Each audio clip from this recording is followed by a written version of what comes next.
Antoinette Thompson had a troubled childhood on the Navajo reservation in Arizona, something that convinced her to leave home at 17. I wasn't comfortable living with my family. In some sense, I didn't like them.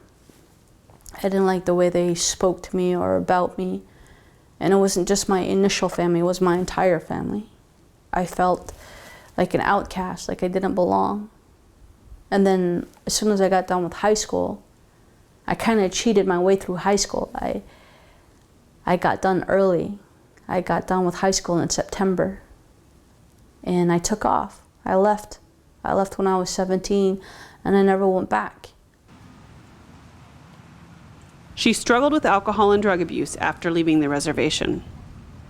I surround my life around my usage. I remember one time I went to Phoenix College and I was trying to schedule my classes, but then I realized I was scheduling my classes around my drinking time. And I couldn't go back to school because of that. You become a functional addict, that's what they call it. And I just got out of it.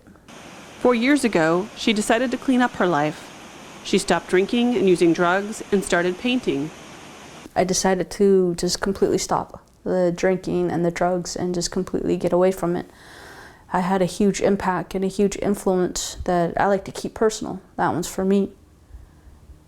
That helped me out a lot. I got out of the situation. I got myself out of that grave, and I started to understand the meaning of God, what it meant and what He did and what has happened to me. It was a sense of awakening, I guess. I mean, you hit rock bottom, you hit a position in your life that you realize that you weren't supposed to be in, and then you question yourself, what am I doing with my life? She found success and has sold more than 160 paintings. All this time when I was growing up, I wanted to be seen by my parents, by my siblings, by my sister. Now I can do something about it. I'm in a good place.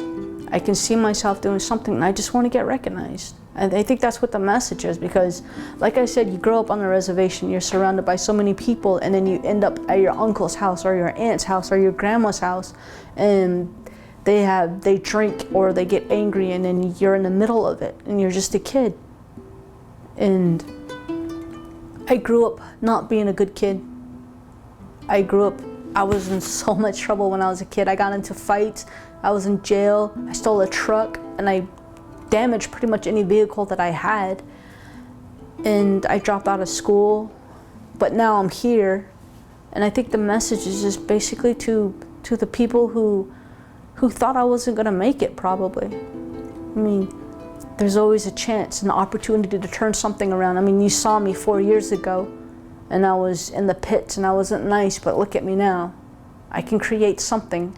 I can create life. I can create happiness and joy, and have people view something differently from a different perspective.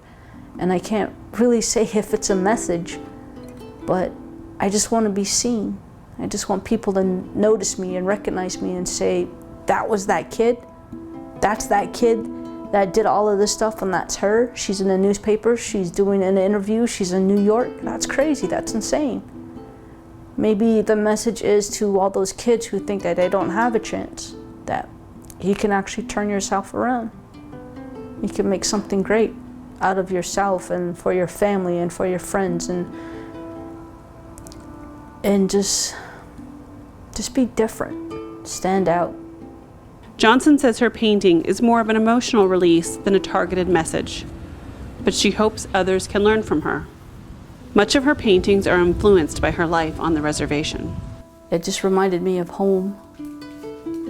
Sitting outside, watching the stars, the colors, the paintings, everything about it. It just reminds me of the midnight sky on the reservation. You go back out there in the middle of the night, you see so many stars. You see the Milky Way, you see the purpleness and the blueness and the blackness, and it's just beautiful. And that's what that painting reminds me of.